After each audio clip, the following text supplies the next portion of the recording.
ధరణి news జనం కోసం నిజం కోసం సామాన్య గొంతుక. బీజేపీ రాష్ట్ర నాయకులు, గతంలో స్పోక్స్ పర్సన్ గా పనిచేసిన సీనియర్ నాయకులు Shri N V Subhash press conference లో ఉన్నారు. వారితో పాటు బీజేపీ నాయకులు శ్రీ సంగప్ప గారు కూడా ప్రెస్ కాన్ఫరెన్స్ లో ఉన్నారు. శ్రీ కుమార్ గారు ఎస్సీ మోర్చా రాష్ట్ర కార్యదర్శి వారు కూడా జాయిన్ అవుతారు. శ్రీ సంజయ్ గారిని మాట్లాడుతున్నారు. బండి సంజయ్ కుమార్ గారు గౌరవ పార్లమెంట్ సభ్యులు, రాష్ట్ర అధ్యక్షులు మాట్లాడాల్సిన కోరుతున్నాను. శ్రీ బండి సంజయ్ గారు మాట్లాడారు. పాత్రికేయ మిత్రులందరికీ నమస్కారాలు.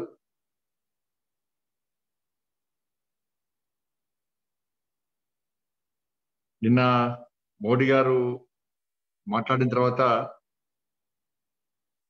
మరొక్కసారి రాష్ట్ర ప్రజలకు అన్ని విషయాలు తెలియజేయాలనే ఉద్దేశంతో ఈరోజు ఈ విలేకరుల సమావేశాన్ని ఏర్పాటు చేయడం జరిగింది. 18 ఏళ్ళు నిండిన దేశ ప్రజలందరూ కూడా ఫ్రీ వ్యాక్సిన్ వేస్తామని చెప్పి మన ప్రియతమ ప్రధాని శ్రీ నరేంద్ర మోడీ గారు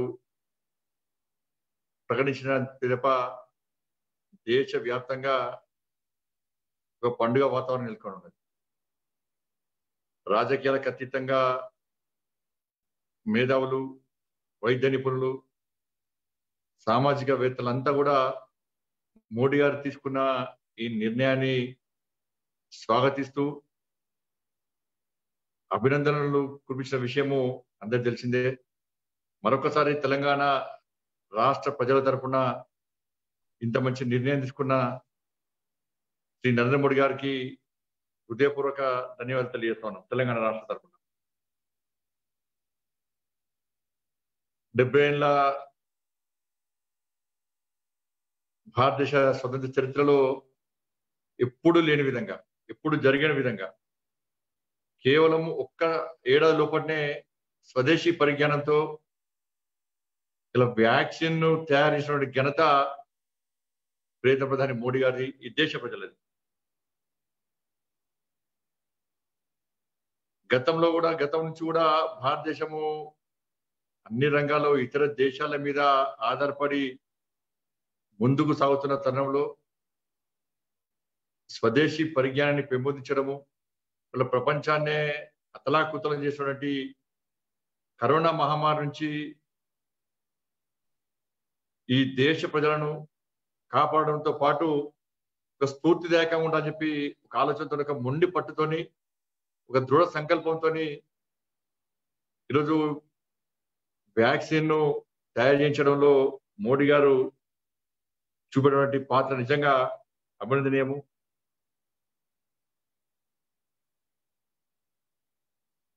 ముందుగానే దాంతోపాటు ఈ పరిశోధనలు జరపడానికి, ప్రత్యేకంగా ఈ పరిశోధనలు జరపడానికి పరిశోధకులందరూ కూడా ప్రోత్సహించడానికి మోడీ గారు ఏ విధంగా కృషి చేసారో మనందరూ తెలిసిన విషయం. దానికి తోడు తయారు చేయడానికి ముందస్తుగానే 1500 కోట్ల రూపాయలను ఇలా నిధులు కేటాయించిన విషయము మనందరూ తెలిసిన విషయం. వాళ్ళు నిజంగా మన స్వదేశీ పరిజ్ఞానంతో, మన స్వదేశీ కంపెనీలో ఈ వ్యాక్సిన్ తయారు చేయకుండా ఉంటే లక్షల కోట్ల రూపాయలు గల ఈ దేశాన్ని నష్టం అవుతుంది. సరైన సమయంలో వ్యాక్సిన్ మనం ఉపయోగించుకునే అవకాశం లేకుండా ఉండేది. కేవలము 35,000 కోట్లతో ఈ దేశ ప్రజలందరూ కూడా వ్యాక్సిన్ వేయించేటువంటి ప్రయత్నం చేయడము, ఆ ఆలోచన కలగడము నిజంగా అద్భుతము, అభినందనీయం. ఈ విషయంలో డిసెంబర్ నాటికి 250 కోట్ల వ్యాక్సిన్ డోసుల ఉత్పత్తికి ముందస్తు ప్రణాళికలు తయారు చేయడము, తయారీ ఉండడము, ఈ దేశ ప్రజలను కాపాడడంలో ఏ విధంగా వారు కృషి చేస్తున్న విషయాన్ని ఒక్కసారి మనందరం గ్రహించాల్సిన అవసరం ఉంది.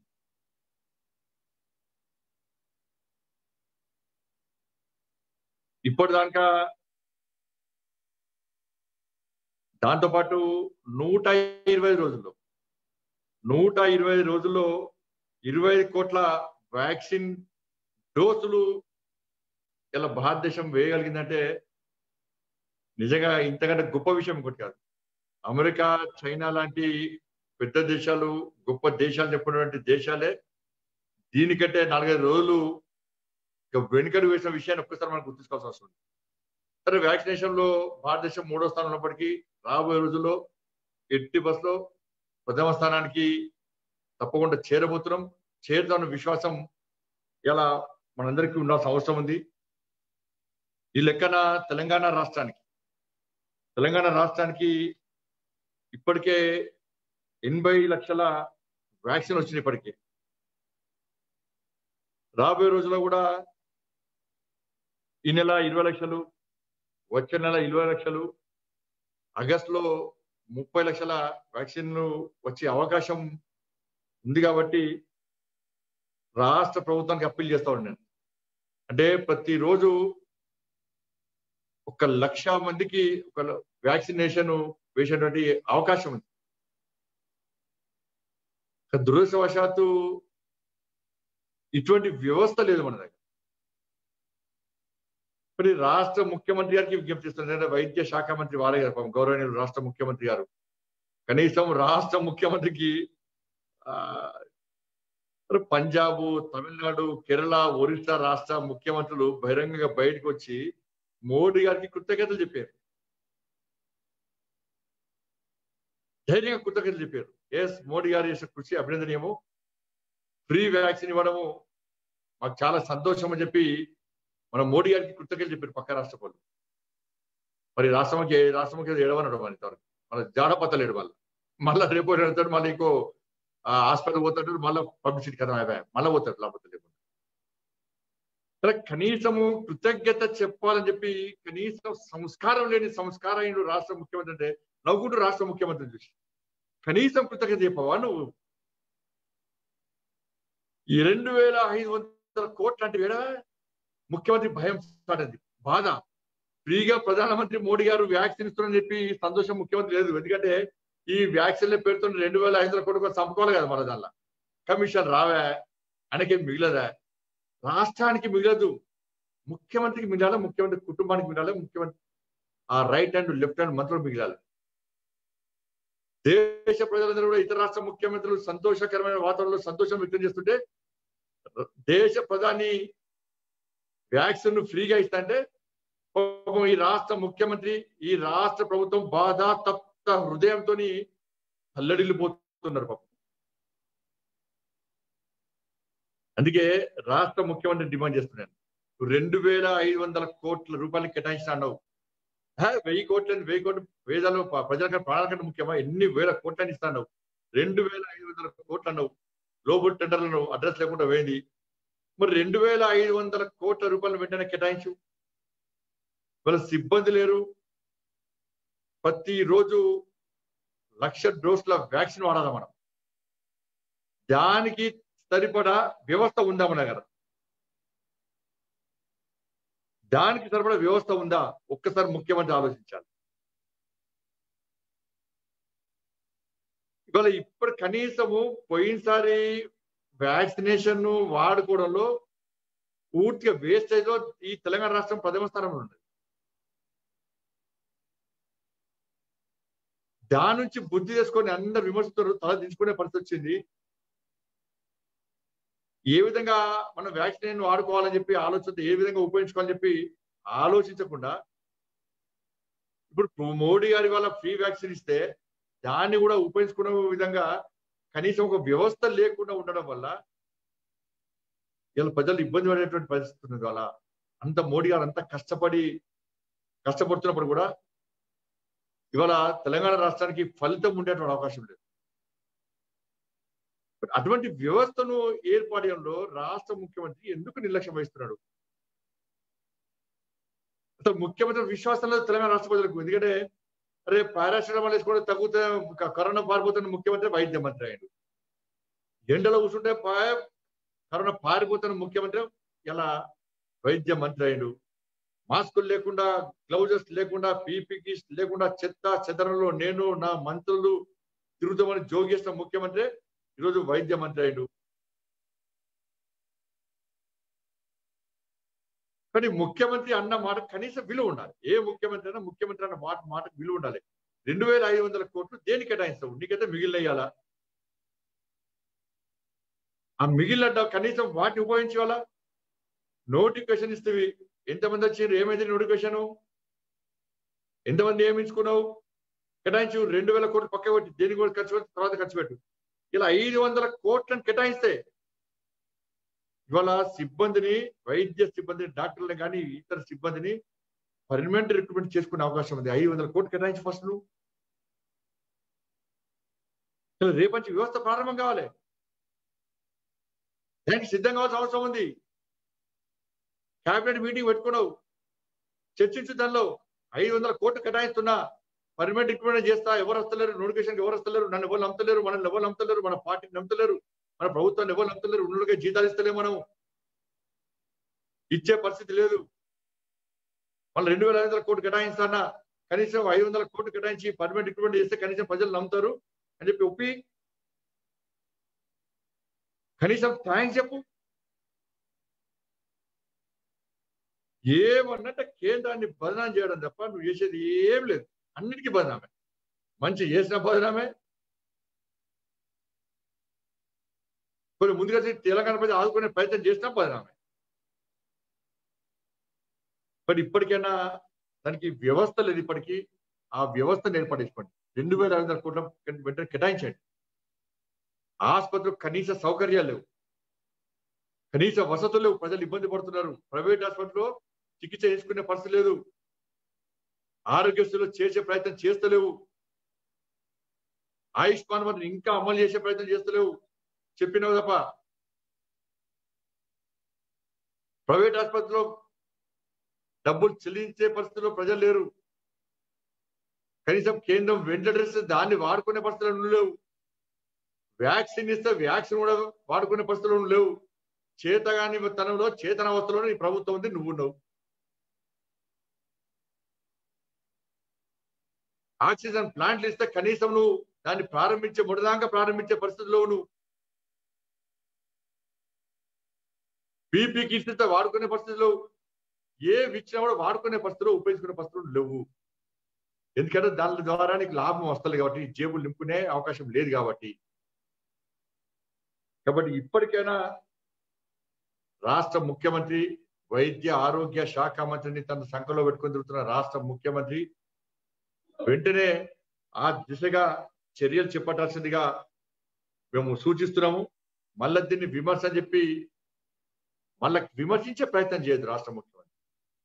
నువ్వు ఏం చేస్తలేవు కాబట్టి, సూచనలు సలహాలు ఇస్తుంటే పట్టించుకునే స్థితిలో సోయిలో లేవు కాబట్టి ఈ విధంగా ఘాటుగా మాట్లాడుతున్నాను. ఒక ఆయనేమో సిద్ధిపడిగా మాట్లాడు, ఇంకో ట్విట్టర్ ద్వారా మాట్లాడతాడు. ఎందుకంటే వాళ్ళు అయ్యా మామ పంపుకునే అవకాశం లేదు, నాకు వాటాలు రావు కాబట్టి అని విమర్శిస్తారు. కాబట్టి దయచేసి వెంటనే రాష్ట్ర ముఖ్యమంత్రి ఈ విషయంలో చొరవ చూపాల్సిందిగా భారతీయ జనతా పార్టీ డిమాండ్ చేస్తున్నది. దాంతో పాటు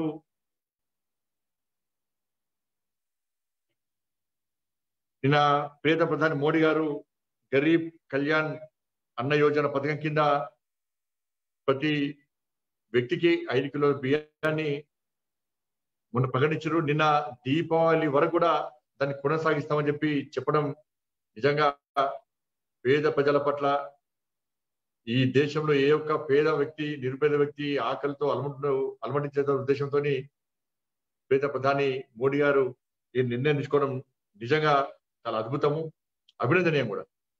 దురదృష్టవశాత్తు మన రాష్ట్ర ముఖ్యమంత్రి గత నెలలో ఇవ్వాల్సిన బియ్యం ఈ నెలలో ఇస్తున్నాడు. గత నెలలో పస్తున్నారు ప్రజలందరూ. గత నెలలో పస్తున్న ప్రజలందరూ కూడా ఈ నెలలో 3 పూటలు తింటాడు, 6 పూటలు తినాలి వచ్చి. ఆయన మంచిగా చంపుతాడు, ఏ చంపాలో చంపుతాడు, తింటాడు. పోయిన నెల పస్తున్న ఈ నెల 3, 6 పూటలు తినడా మరి. అరే ఇచ్చే వాటిని ప్రజలకు పంపిణీ చేయడంలో, ఉపయోగించుకోవడంలో నీ నిర్లక్ష్యం ఎందుకు? నువ్వు ఇయ్యవా? ఇచ్చిన వాటిని వినియోగించుకునే ప్రయత్నం చేయవా? ప్రజలు ఆదుకునే ప్రయత్నం చేయవా? దానిలో ఏదో తప్పు దొరకొడతాడు, కొడుకు మీద ఈకలు దొరకొడతాడు, ఏదో తప్పు దొరకొట్టాడు. మంచి జరిగేదాన్ని ప్రజలకు ఉపయోగించాడు, ప్రజలకు అందించాడు. పోయినసారి పేద ప్రజలకు 5 కిలోల బియ్యం ఇవ్వడం నీకు అభ్యంతరం ఎందుకు? ఏమొచ్చింది నీకు? ఎందుకు వెళ్ళకపోయినావు? ఈసారి 15 కిలోలు దిగిస్తున్నావు, 10 కిలోలు దిగిస్తున్నావు. కనీసం ఇంగిత జ్ఞానం లేకుండా రాష్ట్ర ముఖ్యమంత్రి కేంద్రం ఇచ్చేటువంటి సదుపాయాలను, కేంద్రం ఇచ్చేటువంటి సౌకర్యాలను, కేంద్రం ఇచ్చేటువంటి అభివృద్ధి సంక్షేమ ఫలాలను ప్రజలకు అందించడంలో నిర్లక్ష్యం వహించడం ఇంతకన్నా దుర్మార్గం కూడా అదే మోడీ గారికి పేరు వస్తుంది. కాబట్టి చెప్పు, రాష్ట్ర ముఖ్యమంత్రి ఎందుకు చెప్పడం ఇవాళ? కేంద్రం 10 కిలోలు ఇస్తున్నది, తెలంగాణ రాష్ట్రంలో పేద ప్రజలు ఆదుకోవడానికి కేంద్రము 5 కిలోలు ఇస్తున్నది. ఈ నెల పోయినసారి 5 కిలోలు, ఈసారి 5 కిలోలు, 10 కిలోలు నేను కేంద్రం ఇస్తున్నది, 5 కిలోలు నేను ఇస్తున్నా. ఎందుకు చెప్తలేవు? అసలు తెలంగాణ రాష్ట్ర ప్రజలకు ఈ రాష్ట్ర ముఖ్యమంత్రి కోవిడ్ మహమ్మారి నుంచి ప్రజలను కాపాడడానికి ప్రత్యేకంగా ఏమైనా సంక్షేమ పథకాలు ప్రవేశపెట్టిండా? ఒక్క పైసలను నిధులు కేటాయించిండా? కనీసం సిబ్బంది నియమించుకుంటలేవు, ఉన్న సిబ్బంది జీతాలు ఇచ్చపరచలేదు, ఆరోగ్యశ్రీలో చేర్చలేవు. చేర్చమంటే కొన్ని రాష్ట్ర ముఖ్యమంత్రి నీకు ఇన్ని 2,500 కోట్లు కేటాయిస్తాను వాళ్ళ మోడీ గారి వల్ల, మోడీ గారి సేవా దృక్పథం వల్ల, మోడీ గారికి మంచి ఆలోచన వల్ల నీ ఖజానా మిగిలింది. దాన్ని ఉపయోగించి వాళ్ళ ప్రజలు కాపాడే ప్రయత్నం చేయి. మళ్ళీ వ్యాక్సిన్ అంత ఇస్తారా అయ్యదా? మళ్ళీ సాధిస్తారియా? అనుకున్న స్థాయి ఇస్తలేదు. కరోనా తీవ్రంగా ఉన్న రాష్ట్రాల్లో ఎక్కువ ప్రాధాన్యత ఇస్తున్నారు. మనం మరణాల సంఖ్యను తగ్గించి చూపడుతున్నావు, పాజిటివ్ కేసుల సంఖ్యను తగ్గించి చూపడుతున్నావు, కరోనా తీవ్రత లేదు నువ్వో చెప్తున్నావు. దాని వల్ల నష్టం తెలంగాణ రాష్ట్రం జరుగుతున్నది. నీకు పేరు వచ్చింది కావచ్చు, నువ్వు పేరు పక్కన వస్తే తాపత్రయ పడతావు కావచ్చు, కానీ నష్టపోయి తెలంగాణ రాష్ట్రపతి నష్టపోతున్నాడు. దాని గురించి ఆలోచించు. కనీసం కృతజ్ఞత చెప్పే సంస్కారం లేకుండా ఉంటే నవ్వుకుంటారు తెలంగాణ రాష్ట్రపతి కూడా. మేధావులు, వైద్య నిపుణులు అందరూ కూడా సంతోషాన్ని వ్యక్తం చేస్తున్నారు. మనం సంతోషాన్ని కనీసం కృతజ్ఞత చెప్తలేమంటే నీకేమన్నా బాధ ఉందా? నీకేమన్నా ఫ్రీ వ్యాక్సిన్ ఇద్దామనుకుంటున్నాను నువ్వన్నా ఇస్తే నీకు బాధ అని చెప్పాలి. అయితే థ్యాంక్స్ చెప్పు, లేకుంటే బాధ చెప్పు. ఎందుకో ఏది లేదు, అది లేదు, లేదు. అయితే కృతజ్ఞత చెప్పవా, అయితే నీ బాధ చెప్పవా? కానీ నీ మూర్ఖత్వ పాల నుంచి బయట రావాల్సిన అవసరం ముఖ్యమంత్రి మీద. ఎదురు చూసినాం రాష్ట్ర ముఖ్యమంత్రి కనీసం కృతజ్ఞత చెప్తా వచ్చిన ఎదురు చూసినాం మేము. ఇంతవరకు కనీసము కృతజ్ఞత చెప్తున్నాడంటే నీకన్నా సంస్కారహీనుడు ఎవ్వరు ఉండరు దేశంలో, ఎవ్వరు ఉండరు. కానీ ఇప్పటికైనా రాష్ట్ర ముఖ్యమంత్రి వెంటనే కేంద్ర ప్రభుత్వానికి కృతజ్ఞత చెప్పాల్సిన బాధ్యత మీ మీద ఉంది. కాబట్టి వెంటనే ముఖ్య స్పందించాలని చెప్పి, దాంతోపాటు వాళ్ళ వ్యాక్సిన్ ఎక్కువ శాతం మనకు వచ్చే అవకాశాలు కాబట్టి ఆ విధంగా ప్రజలకు అందించే విధంగా అటువంటి వ్యవస్థ ఏర్పాటు చేయాల్సిన బాధ్యత రాష్ట్ర ముఖ్యమంత్రి మీద ఉంది. ప్రజల్లో కూడా చైతన్యం కలిగించాల్సిన బాధ్యత రాష్ట్ర ముఖ్యమంత్రి మీద ఉంది. సిబ్బందిని నియమించాల్సిన బాధ్యత పర్మనెంట్ సిబ్బందిని నియమించాల్సిన బాధ్యత రాష్ట్ర ముఖ్యమంత్రి గారి మీద ఉన్నది. ప్రత్యేకంగా బడ్జెట్ మిగిలింది కాబట్టి బడ్జెట్ ఉన్న బడ్జెట్ కేటాయించాల్సిన బాధ్యత రాష్ట్ర ముఖ్యమంత్రి గారి మీద ఉంది. కాబట్టి ఈ విషయంలో రాష్ట్ర ముఖ్య స్పందించాలి, కరోనాను ఆరోగ్యశ్రీలో చేర్చాలి. ఇటువంటి మంచి ఆలోచనలను రాష్ట్ర ముఖ్యమంత్రి ఆలోచించాలని చెప్పి భారతీయ జనతా పార్టీ డిమాండ్ చేస్తా ఉన్నది.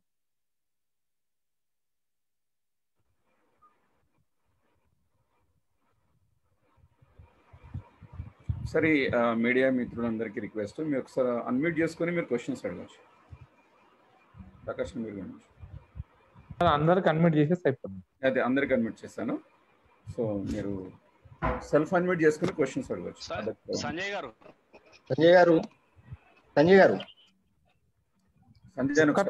ఒక తర్వాత సంజయ్ గారు నేను సత్యనారాయణ మాట్లాడు. చెప్పండి సత్యం గారు. కాంగ్రెస్ విమర్శలు చేస్తుంది బీజేపీ వ్యాక్సిన్ గురించి మాట్లాడానా? కొంచెం ఇది మాట్లాడంగా. అంటే టిఆర్ఎస్ అవినీతి చేస్తుంటే బీజేపీ రక్షిస్తుందని చెప్పి అంటున్నారు కాంగ్రెస్. ఇంకోటి గురించి మాట్లాడడం, ఎవరు రక్షిస్తారు, ఎవరి హయాంలో ముఖ్యమంత్రి అవినీతి పాల్పడ్డారు, కేంద్ర మంత్రిగా ఉన్నప్పుడు ఎవరేం చర్యలు తీసుకోలేదు, ఎవరు విచారణ జరపలేదు. ఇంతకుముందు సత్య గారు చెప్పినట్టు ఇంకోల గురించి ఇంకో పార్టీలు విమర్శిస్తే పట్టిస్తున్న భారతీయ జనతా పార్టీ లేదు. మా పందా మాకున్నది, మా వ్యూహం మాకున్నది. అంటే ఈటల రాజేందర్ బీజేపీకి వచ్చి తన వ్యక్తిత్వాన్ని కోల్పోయిండు, పార్టీలోకి ఉద్యమం రావాలని చేసిన స్థితిలో పార్టీలు ఈటల రాజేందర్ గారిని ఇండిపెండెంట్ గా చేయమని సూచన సలహా ఇచ్చే స్థాయికి పార్టీలు దిగజారున్నాయంటే ఆయన వస్తుంది. ఎవరైనా మా పార్టీ వాళ్ళని కోరుకుంటాం, వాళ్ళ పార్టీకి రావాలని కోరుకునే స్థాయిలో వాళ్ళు లేరు. వాళ్ళ పార్టీకి రావాలని కోరుకునే స్థాయి లేరు. ఇండిపెండెంట్ చేయాలని చెప్పి సూచించే స్థాయికి వచ్చిందంటే జీవన్ రెడ్డి గారంటే గౌరవం, వారి వ్యక్తిగత విమర్శించడం చేయాలి. వారంటే నాకు చాలా గౌరవము, వారి మీద అభిమానం ఉన్నది. 24 గంటల్లో కరోనా నుంచి కోలుకుని 14,000 వారి మీద మాట్లాడండి, కొన్ని పార్టీల మీద మాట్లాడుతున్నాను. కాంగ్రెస్ పార్టీ కాదు, అనేక పార్టీలు విమర్శిస్తున్నాయి. సంజయ్ గారు, అగస్త్య అండి, టీవీ9 నుంచి. చెప్పండి అగస్త్య గారు. సంజయ్ గారు, ఇప్పుడు ఎల్ రమణ టీడీపీ పార్టీ అధ్యక్షుడు టిఆర్ఎస్ లకు పోతున్నట్టుగా వార్తలు వస్తున్నాయి. మొత్తంగా రాష్ట్రంలో ఉన్న బీసీ నాయకులను చాలా మందిని ఒక వేదిక టిఆర్ఎస్ వైపు తీసుకెళ్లాలని, ముఖ్య నాయకులను తీసుకెళ్లాలని చూస్తున్నారు. ఇంకో పక్క కొంతమంది దళిత సంఘాల నాయకులు నిన్న మీకు ఈటల రాజేంద్ర మీద ఫిర్యాదు ఇచ్చినట్టుగా కూడా వార్తలు వస్తున్నాయి. అది నిజమేనా, ఏంటది? నాకైతే ఇప్పుడు సమాచారం లేదు, ఎవరు ఏ పార్టీ చేస్తారో సమాచారం లేదు. మరి ఈటల రాజేందర్ బీసీ నాయకుడు కాదా? ఈటల రాజేందర్ బీసీ నాయకుడు అనే టీఆర్ఎస్ లో ముడదాముకున్నారు అంటే వాళ్ళు బయటకు వెళ్తే బీసీ నాయకుడు కాదు, వాళ్ళకి వచ్చే దానిలో మాత్రం బీసీ నాయకులు వాళ్ళందరూ.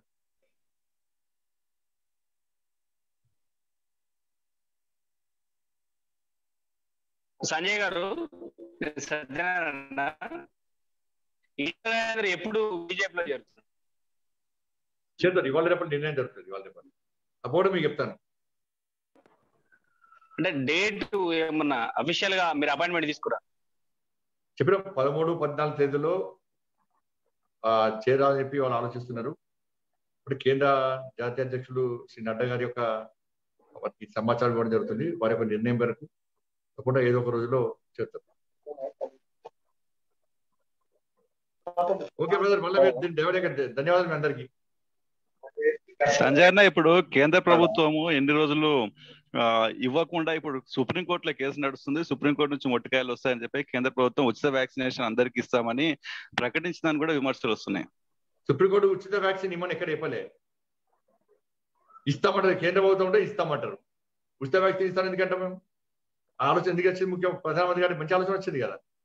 కాబట్టి మంచి చేసినప్పుడు దాన్ని సమర్థించి దానికి అనుకూలంగా మాట్లాడాల్సిన బాధ్యత ప్రతి భారతీయుడు ఉండదు. ప్రధానమంత్రి మోడీ గారు తీసుకున్న నిర్ణయమా, ఏ పార్టీని తెలుసుకున్నా కూడా దాన్ని పక్క పెట్టి దీని ద్వారా ఏదో బీజేపీకి రాజకీయ లబ్ధి అని చెప్పి, లేకుంటే వాళ్ళకి రాజకీయ లబ్ధి ఉండదని చెప్పి భావించి దాన్ని వేరే రాజకీయ కోణంతో చూస్తే దానికంటే దుర్మార్గం ఇంకోటి ఉంటుంది.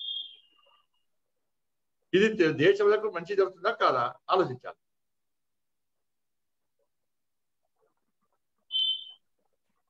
అంటే ఇప్పుడు తెలంగాణకు అనుకున్న మేరే వ్యాక్సిన్లు వస్తాయంటారా? తెలంగాణలో కేసులు తక్కువ ఉన్నాయి కాబట్టి ఇతర రాష్ట్రాలకు వెళ్ళి ఆ తర్వాత మనకు తెలంగాణకు తర్వాత ప్రాధాన్యం ఉంటుంది అనుకుంటున్నారు. రాష్ట్ర ప్రభుత్వం ఇచ్చే నివేదిక మీద ఆధారపడి ఉంటుంది. ఈ నెల 20 లక్షల డోసులు వస్తున్నాయి, నెక్స్ట్ 20 లక్షలు, ఆగస్టులో 30 లక్షలు. రోజుకు 1,00,000 మందికి చేసేటువంటి వ్యవస్థ తెలంగాణ రాష్ట్రంలో ఉందా? తయారు చేయాలి, లేకపోతే తయారు చేయాలి. నేను విక్రమ్ మాట్లాడుతున్నానా, విక్రమ్ సాక్షి టీవీ. విక్రమ్ చెప్పండి అన్న. తెలంగాణలో కరోనా పాజిటివ్ కేసుల సంఖ్య అధికారులు తప్పుగా చూపెడుతున్నారని మీరు అనుకుంటున్నారా? అధికారులు తప్పని చెప్తున్నారు. మొదటి నుంచి జరుగుతున్నది కొత్త. మొదటి నుంచి కరోనా పాజిటివ్ కేసుల సంఖ్య తగ్గించి మొదటిసారి వచ్చినప్పటి నుంచి కూడా, మొదటి వేవ్ నుంచి కూడా ఇప్పటివరకు కూడా కరోనా పాజిటివ్ కేసుల సంఖ్య తగ్గించి చూపడతారు, మరణాల సంఖ్య తగ్గించి చూపడతారు. అధికారులు ఇచ్చిన అధికారులు ఇచ్చిన ఒక రిపోర్ట్ ఉంటుంది, రాష్ట్ర ప్రభుత్వం ప్రకటించేది ఒక రిపోర్ట్ ఉంటుంది. అది చాలా సందర్భాల్లో మీడియాలో కథనాలు వచ్చినాయి, మీరే చూపెట్టారు చాలాసార్లు. నేను పోయినసారి పూర్తి ఆధారాలతో సహా వివరించిన.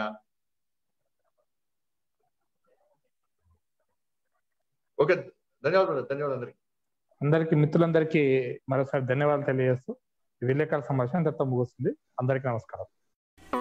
Thanks for watching this video. Please like, share and subscribe to Dharani TV.